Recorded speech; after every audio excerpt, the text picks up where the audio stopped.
పచ్చని కొండలతో చుట్టుముట్టబడిన ప్రశాంతమైన గ్రామంలో లిల్లీ అనే చిన్న అమ్మాయి నివసించేది.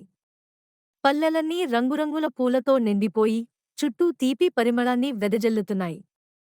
ప్రతిరోజూ లిల్లీ పొలాల గుండా తిరుగుతూ, సీతాకోకచిలుకలతో ఆడుకుంటూ, పువ్వులు కోస్తూ ఉండేది.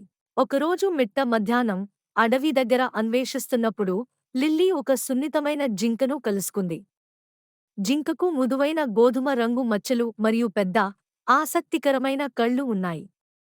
మొదట లిల్లీ సిగ్గుపడింది, కాని జింక ఆమె వద్దకు సున్నితంగా నడిచింది. ఆమె ఆశ్చర్యానికి జింక పారిపోలేదు, కాని లిల్లీని ఆడటానికి ఆహ్వానించినట్లుగా ఉండిపోయింది. లిల్లీ మరియు జింక మంచి స్నేహితులుగా మారాయి.